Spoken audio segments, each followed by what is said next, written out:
في غار حراء كان حبيبي يخلو وحيدا روحا تناجي.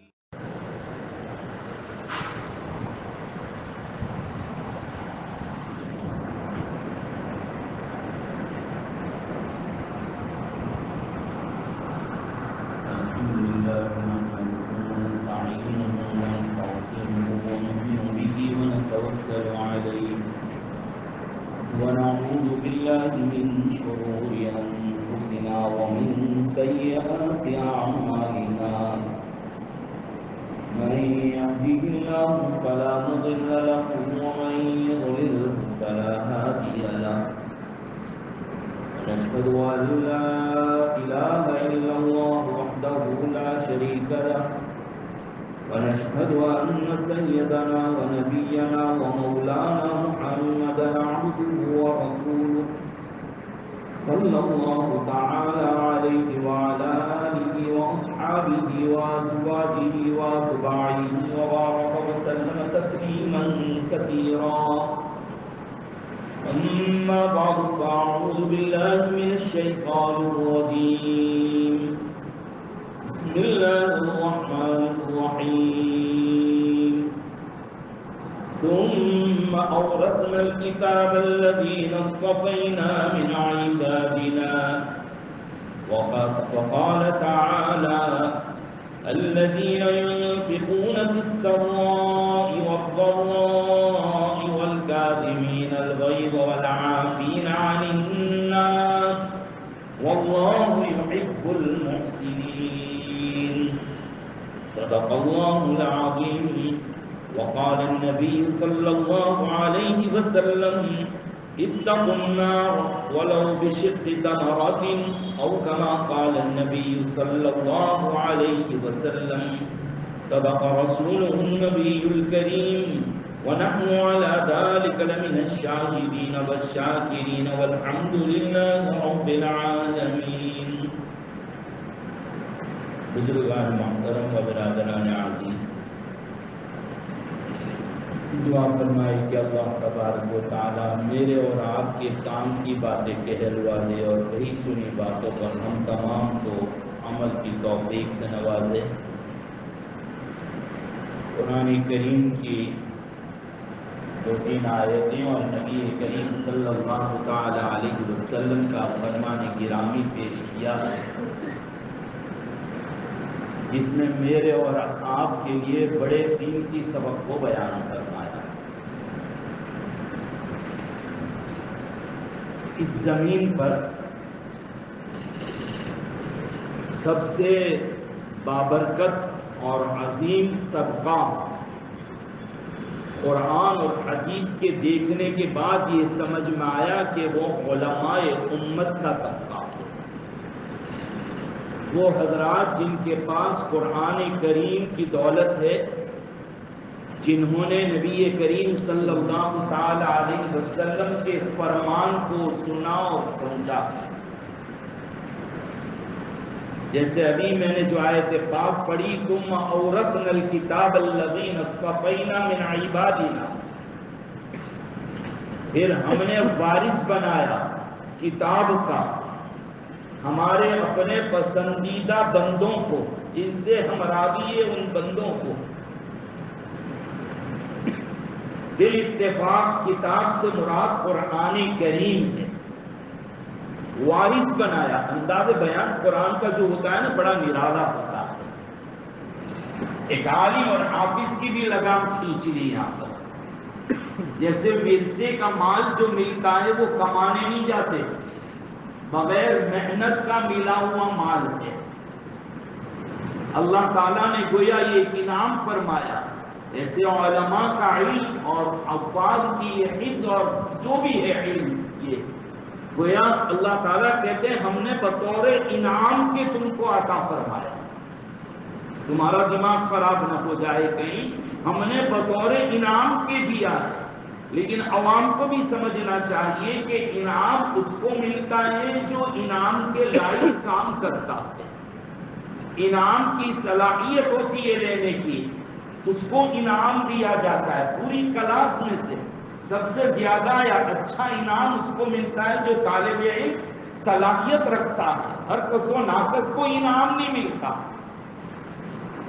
اسی لیے کہتے ہیں کہ قرآن کریم کو نازل کرنے کے لیے جب اللہ تبارک و تعالیٰ نے پوری کائنات اور دنیا کے لوگوں کے دلوں پر نظر ڈالی کہ قرآن کریم کے لائق دل کس کا ہے، تو پوری کائنات اور دنیا میں سے سرکار دو عالم صلی اللہ تعالیٰ علیہ وسلم کا قلب اطہر، قلب مزکا، دل مصفا اتنا صاف شفاف اور روشن تھا کہ اللہ رب العزت نے قرآن کے نزول کے لیے حضور اکرم صلی اللہ تعالیٰ علیہ وسلم کو منتخب فرمایا۔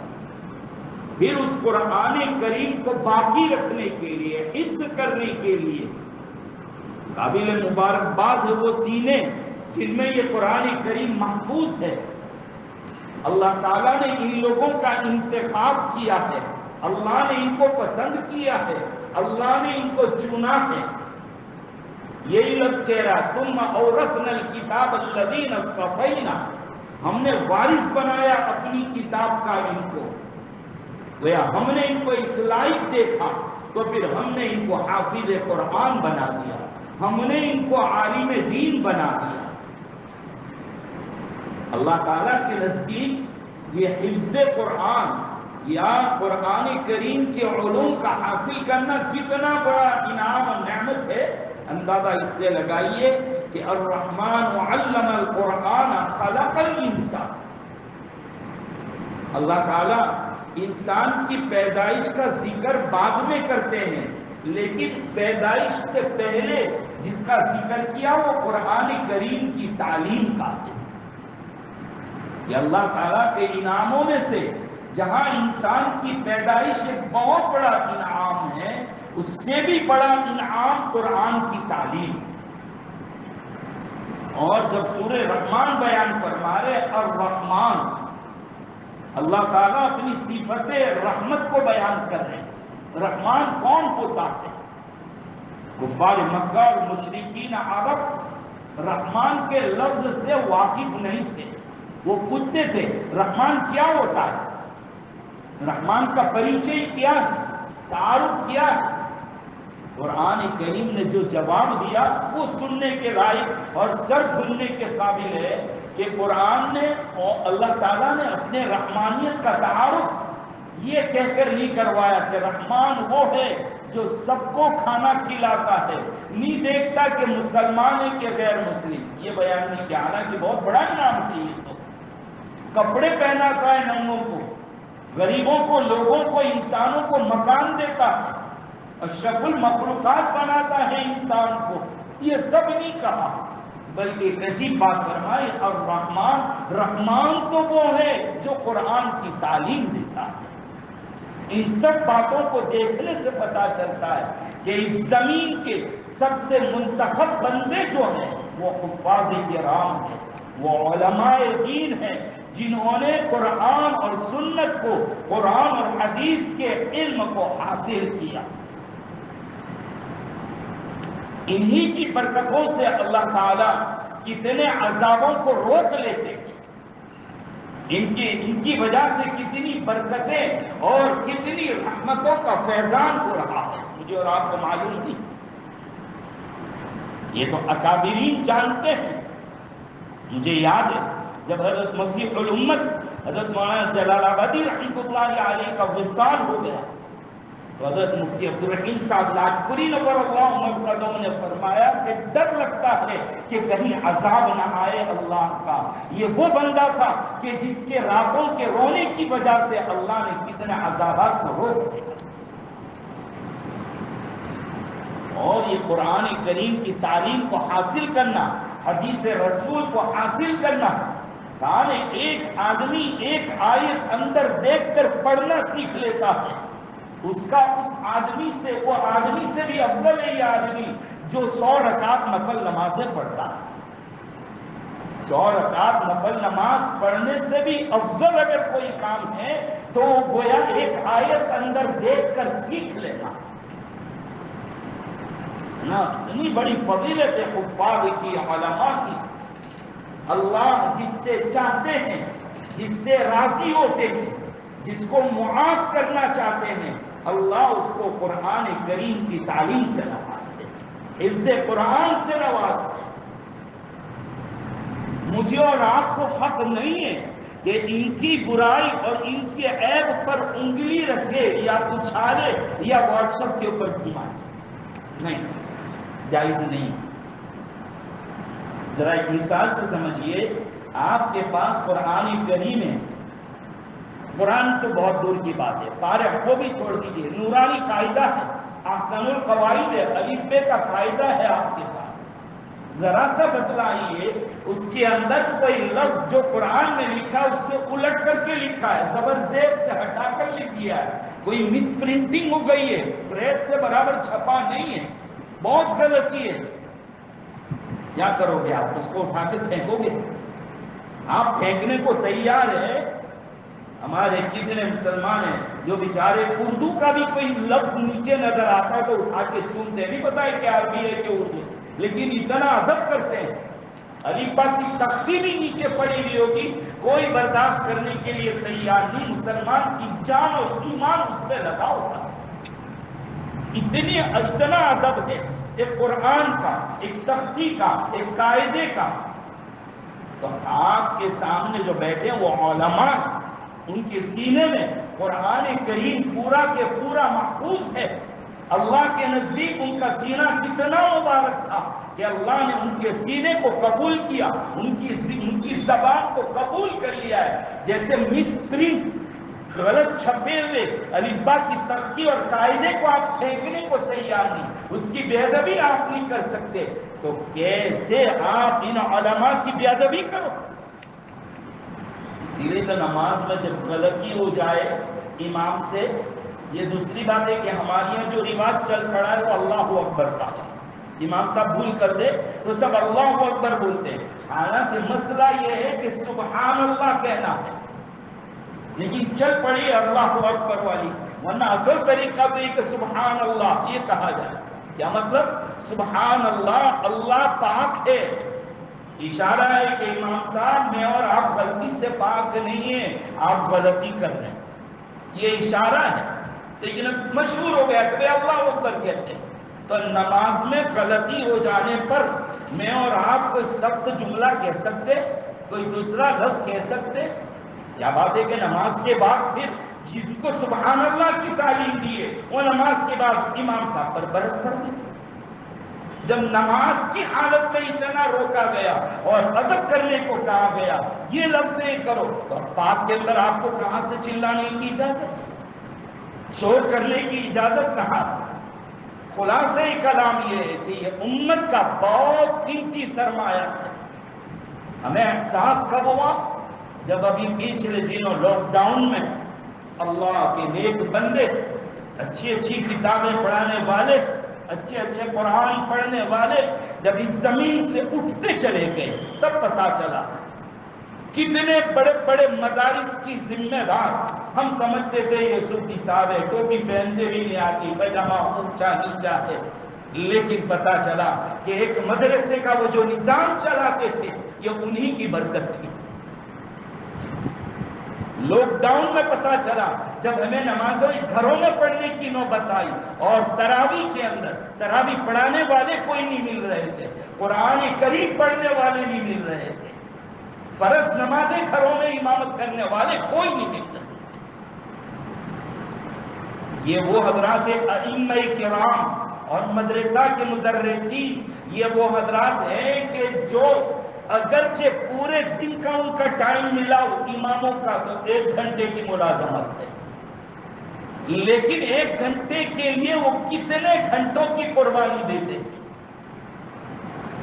ہاں ہم اور آپ تو دیکھتے ہیں امام کے پیچھے نماز نہیں پڑھتے بلکہ امام کے پیچھے پڑھتے، کتنے جلدی آئے، سنت پڑھی کہ نہیں پڑھی، کپڑے کیسے ہیں، یہ ساری چیزیں دیکھی جاتی ہیں۔ تو ایک امام آپ کی 5 وقت کی نمازیں پڑھواتا ہے، ادا کرواتا ہے، امامت کرتا ہے، ہماری 24 گھنٹے اپنے لگا دیتا ہے، جلدی سے اٹھ کر فجر کی نماز میں آنا، ظہر عصر مغرب عشاء، خاص کر کے ابھی سردی کے موسم میں اتنے فاسٹ اور اتنے تیز ٹائم آتے ہیں کہ وہ کوئی بزنس کرنا چاہے تو بھی مشکل، کوئی دوسری جاب نہیں کر سکتا، کوئی دوسری ملازمت نہیں کر سکتا۔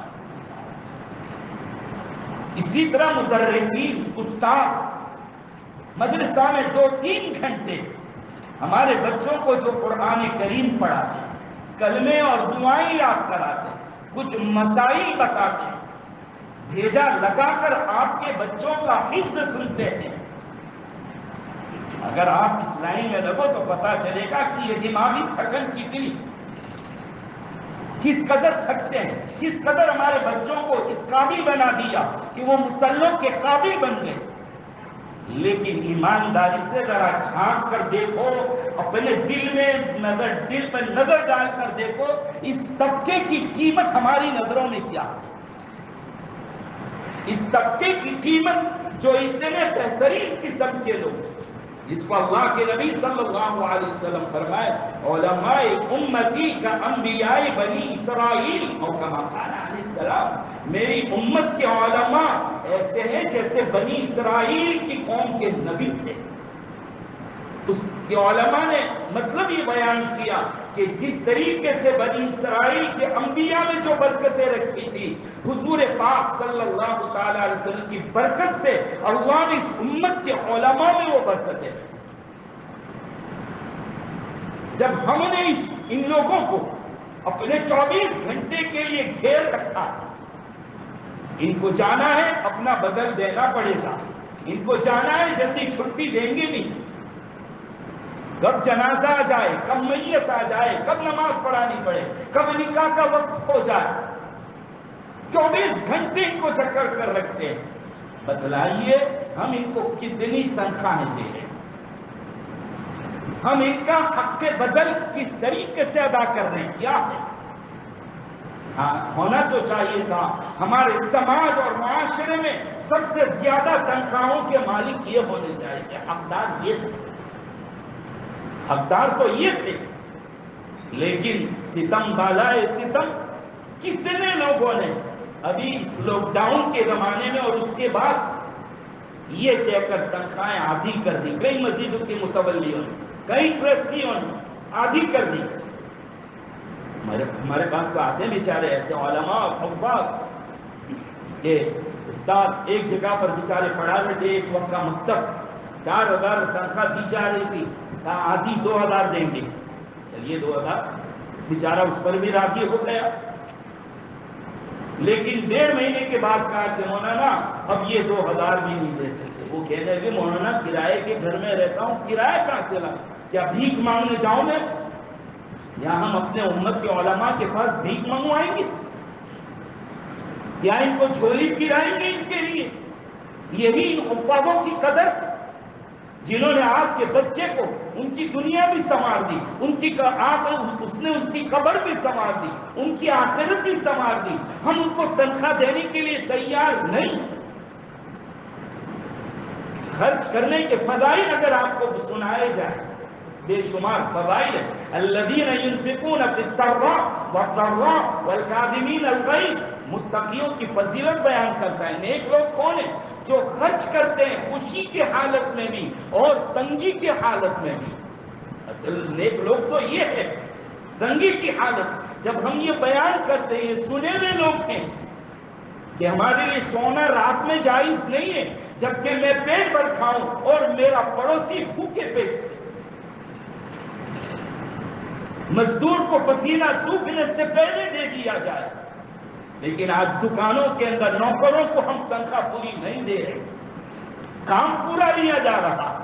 اماموں اور مؤذنوں اور استادوں کے ساتھ یہ برتاوا اور یہ سلوک کیا جا رہا ہے۔ ڈر یہ لگ رہا ہے کہ کیا کریں گے، اتنا بزنس نہیں ہو رہا ہے، ہمارے اوپر کیسے گزرے گی، ہم کیسے کھائیں گے۔ قرآن تو اس کی بھی بات، قرآن کو معلوم تھا کہ لاک ڈاؤن ہونے والا اور یہی آئے گا، اللہ تعالیٰ کو معلوم ہے، وہ عالم اور خبیر ساتھ ہے۔ الشیطان یعیدکم الفقر، شیطان تم کو ڈرائے گا فقر سے، محتاجی سے، فقیری سے، ویامرکم بالسوء، اور تم کو برائی کا حکم دے گا۔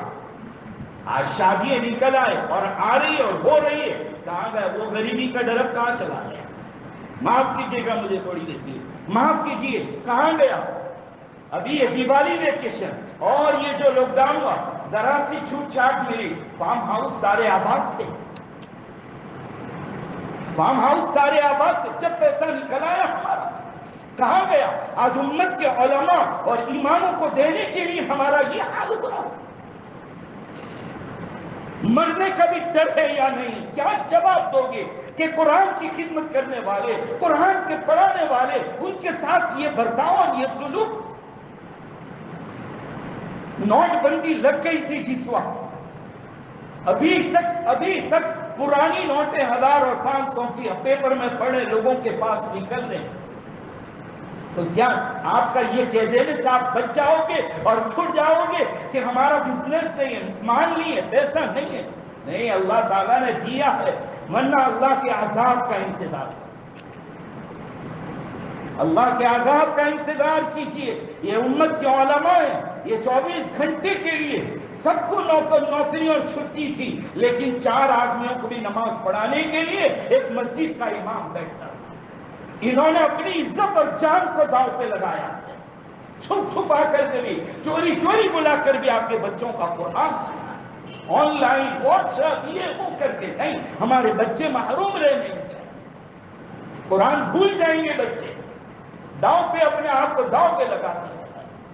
اس میرے پیغام کو عام کیجئے، پہنچائیے، ان ٹرسٹیوں سے ملیے، دیکھو آپ میں جتنی طاقت ہے اتنا دو، اور غریب لوگ ہیں۔ ایک صحابی نے آ کر کے آخری بات، ایک صحابی رسول صلی اللہ علیہ وسلم نے آ کر عرض کیا، اللہ کے رسول میرے پاس تو دینے کے لیے کچھ نہیں ہے، میں اپنی عزت خیرات کرتا ہوں۔ کس طریقے سے؟